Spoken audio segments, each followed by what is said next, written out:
தமிழ்நாட்டில் ராணிப்பேட்டை மாவட்டத்தில் அரக்கோணம் பக்கத்தில் இருக்க சித்தேரி கிராமத்தை சேர்ந்தவர் 24 வயசான விக்னேஷ். இவர் 12th வரைக்கும் படிச்சுட்டு இருக்கங்காட்டு கோட்டை பகுதியில் இருக்க தனியார் கம்பெனியில் வேலை பார்த்துட்டு இருக்காரு. டெய்லியும் வேலைக்கு போகும்போது அதே ஊரை சேர்ந்த யாமினி அப்படிங்கிற பொண்ணை லவ் பண்ண ஆரம்பிக்கிறாரு. இவரை விட 4 வயசு சின்ன பொண்ணு தான் யாமினி. அவங்களும் விக்னேஷோட காதலை ஏற்றுக்கிட்டு 2 வருஷமா லவ் பண்ணியிருக்காங்க. அதுக்கப்புறம் அவங்களோட வீட்டில் காதலை பற்றி சொல்லி கல்யாணத்துக்கு சம்மதம் கேட்டிருக்காங்க. ஆனால் 2 சைட்லேயுமே பலமாக எதிர்ப்பு தான் வந்திருக்கு. ஆனாலும் விக்னேஷும் யாமினியும் அவங்களோட காதலில் ரொம்பவே ஸ்ட்ராங்காக இருந்திருக்காங்க. ஸோ அதனால வீட்டை விட்டு வெளியே வந்து சிம்பிளாக ஒரு ரெஜிஸ்டர் மேரேஜ் பண்ணிக்கிட்டாங்க. அதுக்கப்புறமா யாமினியோட அப்பா அம்மா இருக்கக்கூடிய வீடு இருக்க ஏரியாவிலேயே ஒரு வீட்டை வாடகைக்கு பார்த்து 2 பேருமா அந்த வீட்டில் அவங்களோட லைஃப்பை சந்தோஷமாக ஆரம்பிக்கிறாங்க. பெத்தவங்க சம்மதிக்காட்டியும் விக்னேஷ் தன்னை நம்பி வந்த பொண்ணை நல்லா பார்த்துக்கணும் அப்படின்னு யாமினியை வேலைக்கு அனுப்பாமல் நல்லாவே பார்த்துக்கிட்டாரு. இந்த 2 வருஷம் எந்த பிரச்சனையும் இல்லாமல் அவங்க லைஃப் குழந்தை இல்லை அப்படிங்கிற குறைய தவிர நல்லாவே போய்கிட்டு இருந்துச்சு. இப்படியே போகிறப்ப தான் சரியா செப்டம்பர் 4, 2023 அன்னைக்கு எப்பவும் போல் நைட்டு வீட்டில் சாப்பிட்டுட்டு வெளியே போயிட்டு வர்றதா சொல்லிட்டு போன விக்னேஷ் திரும்பி வரவே இல்லை. யாமினியும் அவர் ஃப்ரெண்ட்ஸ் கூட எங்கேயாவது போயிருப்பாரு. ஏன்னா சில டைம் விக்னேஷ் நைட் டைமில் வெளியே போனால் ஃப்ரெண்ட்ஸோட மது குடிச்சிட்டு அடுத்த நாள் காலையில் கூட வீட்டுக்கு வருவார். ஸோ இதனால் அவங்க அவர் வராததை பற்றி பெருசாக எதையுமே கண்டுக்கல. நைட்டு அவங்க தூங்க போயிடுறாங்க. அடுத்த நாள் காலையில், அதாவது செப்டம்பர் 5ஆம் தேதி அன்னைக்கு அங்கே இருக்கக்கூடிய போலீஸ்க்கு ஒரு தகவல் கிடைக்குது. அதாவது சித்தேரி ரயில்வே ஸ்டேஷனுக்கு பக்கத்தில் இருக்க ஒரு மாந்தோப்பில் கழுத்து அறுக்கப்பட்ட நிலையில் ஒரு ஆணோட சடலம் கிடக்கு அப்படின்னு. இந்த தகவலை கேட்ட அரக்கோணம் தாலுகா போலீஸ் சம்பவ இடத்துக்கு வந்து அந்த பாடியை ஐடென்டிஃபை பண்ணுறாங்க. அதில் இறந்த நபர் விக்னேஷ் அப்படின்னு தெரிய வருது. இந்த விஷயம் யாமினிக்கும் சொல்கிறாங்க. நைட்டு போனவர் காலையில் வந்துடுவார் அப்படின்னு நினச்ச ஒரு மனைவிக்கு இதை எப்படி தாங்கிக்க முடியும்? அதே போல தான் யாமினிக்கும் விக்னேஷோட உடம்பை பார்த்து கத்தி கதற ஆரம்பிக்கிறாங்க. அதே சமயம் அந்த கிரைம் ஸ்பாட்டில் இன்னொரு நபரும் இருக்காரு. அவர் விக்னேஷோட சித்தி பையனான சதீஷ். இவருக்கு 22 வயசு தான் ஆகுது. இவர் இங்கே ஒரு வீட்டை வாடகைக்கு எடுத்து தங்கி வேலை பார்த்துட்டு வர்றாரு. இவரோட அம்மா அப்பா எல்லாருமே ஆந்திராவில் தான் இருக்காங்க. அதனால இங்கே இருக்க விக்னேஷ் ஃபேமிலியோட ரொம்பவே க்ளோஸாகவும் இருந்திருக்காரு. இது ஊரில் உள்ள எல்லாருக்குமே தெரியும். போலீஸ் இந்த கொலை பற்றி எல்லார்கிட்டையும் எப்பவும் போல் விசாரிக்க ஸ்டார்ட் பண்ணுறாங்க. ஃபஸ்ட்டு விக்னேஷோட ஒய்ஃப் கிட்ட விசாரிக்கும்போது அவங்களோட பதில் எல்லாமே போலீஸ்க்கு சந்தேகமாக தான் இருக்குது. ஏதோ ஒரு விஷயத்த மறைக்கிறாங்க இந்த பொண்ணு அப்படின்னு சொல்லிட்டு போலீஸ் நினைக்கிறாங்க. அது மட்டும் இல்லாமல் இந்த இடத்துல அவங்க கத்தி கதற ஆரம்பித்ததை பார்க்கும்போது போலீஸ்க்கு இந்த பொண்ணு ஏதோ ஓவராக ஆக்டிங் பண்ணுற மாதிரி இருக்குது அப்படின்னு சொல்லிட்டு நல்லாவே புரியுது.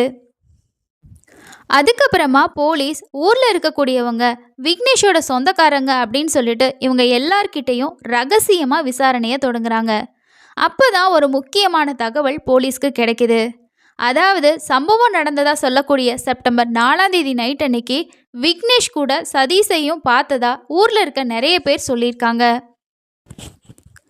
அது மட்டும் இல்லாமல் விக்னேஷ் வீட்டுக்கு சதீஷ் அப்படிங்கிற இந்த பையன் அடிக்கடி போய் வர்றது ஏதோ தப்பாக இருக்கணும் ஊரில் இருக்க ஒரு சில பேர் சொல்லியிருக்காங்க.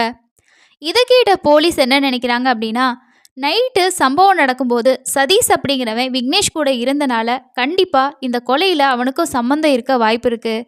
அதே மாதிரி இந்த வீட்டுக்கு அடிக்கடி போயிட்டு வர்றதாகவும் எல்லாருமே சொல்கிறாங்க. ஸோ இந்த சதீஷ் அப்படிங்கிற பர்சனை நம்ம பிடிச்சி விசாரித்தோம் அப்படின்னா கண்டிப்பாக நமக்கு உண்மை தெரிய வரும் அப்படின்னு நினச்ச போலீஸ் அந்த சதீஷை அரெஸ்ட் பண்ணுறாங்க.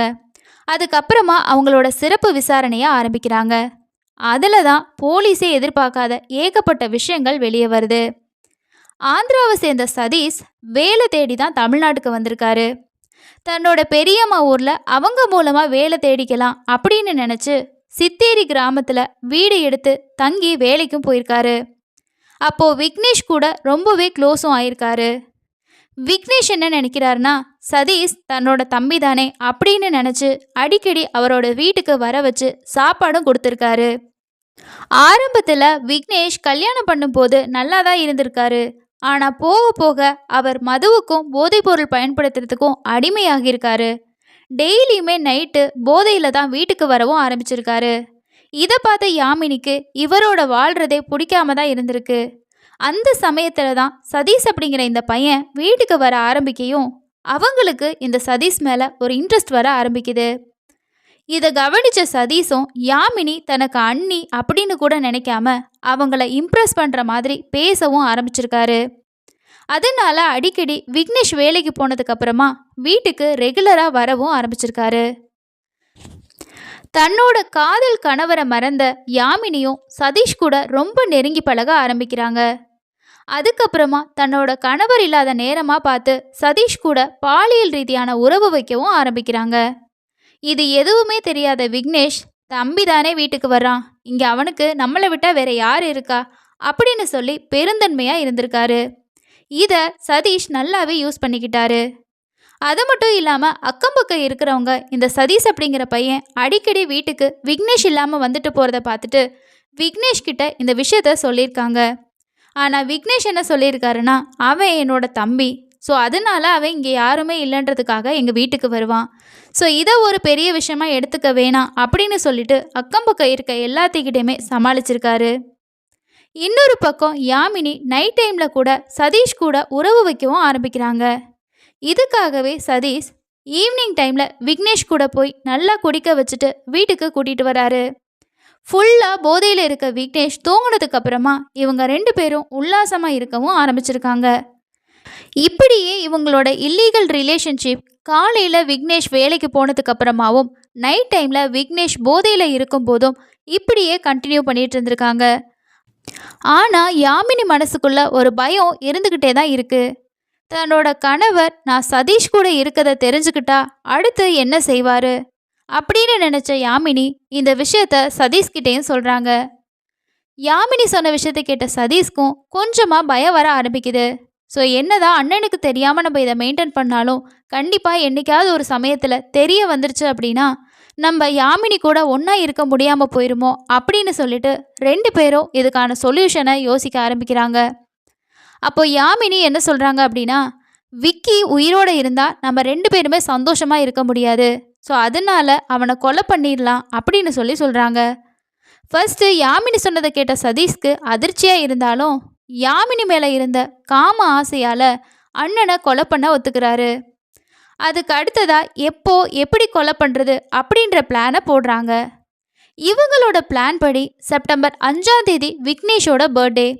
ஸோ செப்டம்பர் 4ஆம் தேதி நைட்டு சதீஷ் விக்னேஷை பார்க்க அவங்க வீட்டுக்கு வர்றாரு. அப்போது தன்னோட அண்ணன்கிட்ட என்ன சொல்கிறாருன்னா, நாளைக்கு உனக்கு பர்த்டே, ஸோ இன்றைக்கே நம்ம அதை செலிப்ரேட் பண்ணலாம், இன்றைக்கி தம்பியோட ட்ரீட்டு, ஸோ நீ கண்டிப்பாக வர்ற அப்படின்னு சொல்லிட்டு விக்னேஷை தன்னோட பைக்கில் கூட்டிகிட்டு போயிருக்காரு.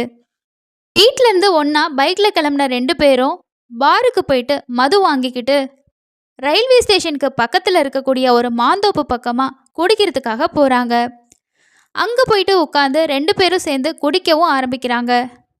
சதீஷ் விக்னேஷை நல்லாவே குடிக்க வைக்கிறாரு.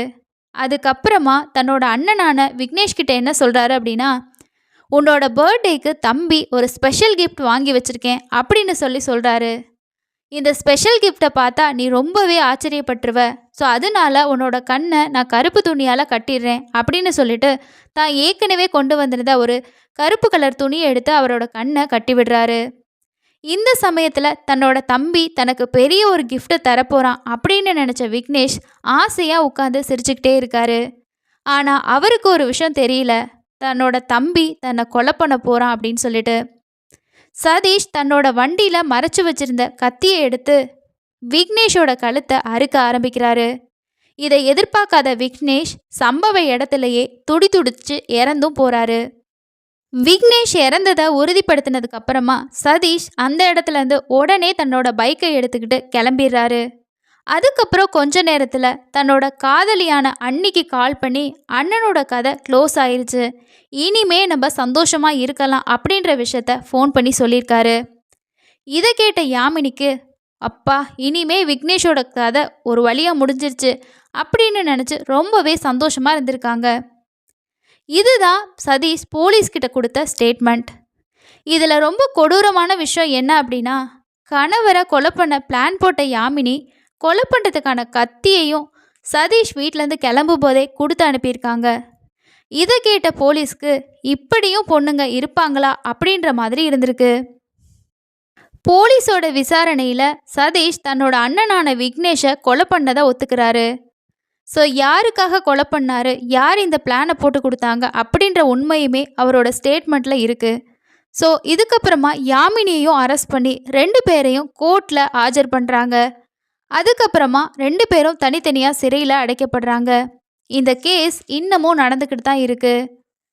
கணவரை கொன்னுட்டா உல்லாசமாக இருக்கலாம் அப்படின்னு நினச்ச 2 பேரும் இப்போ தனித்தனியாக சிறையில் கம்பி எண்ணிக்கிட்டு இருக்காங்க. இந்த கேஸில் ஒரு நல்ல விஷயம், இவங்க 2 பேர்த்துக்கும் குழந்தை பிறக்காதது தான்.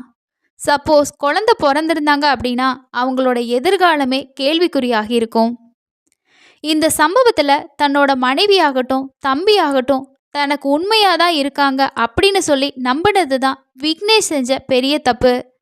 யாராக இருந்தாலுமே வீட்டுக்குள்ளே அலோவ் பண்ணுறதுக்கும் ஒரு லிமிட் இருக்கணும். இல்லைன்னா இந்த மாதிரி சம்பவங்களை ஃபேஸ் பண்ணுற மாதிரி தான் ஆகும். மோஸ்ட்லி இது போல் காம ஆசையால் குடும்பத்தை பற்றி நினைக்காம போலியான ஒரு சந்தோஷத்தை நம்புகிற எல்லாருமே ஒன்று ஜெயிலுக்கு போகிறாங்க, இல்லை அப்படின்னா இந்த உலகத்தை விட்டே போயிடுறாங்க. ஒருத்தர் கூட வாழ பிடிக்கல அப்படின்னா லீகலாக அவங்கள டிவோர்ஸ் பண்ணிவிட்டு தனக்கு பிடிச்ச வாழ்க்கையை வாழ்கிறதுக்கு சட்டத்தில் எவ்வளவோ இடம் இருக்குது. ஆனால் அதை பற்றி யாருமே யோசிக்கிறதில்ல, அந்த விஷயங்களையும் பயன்படுத்துறதில்ல. ஸோ இதை எல்லாத்தையுமே பயன்படுத்தாத வரைக்கும் இது போல் குற்றங்கள் குறையிறதுக்கு ரொம்ப ரொம்ப வாய்ப்பு கம்மி தான். இந்த கேஸ் பற்றி நீங்கள் என்ன நினைக்கிறீங்க அப்படின்றத மறக்காமல் கமெண்ட்ஸில் ஷேர் பண்ணுங்கள். அடுத்த இன்னொரு ரியல் க்ரைமில் சந்திக்கலாம். நன்றி.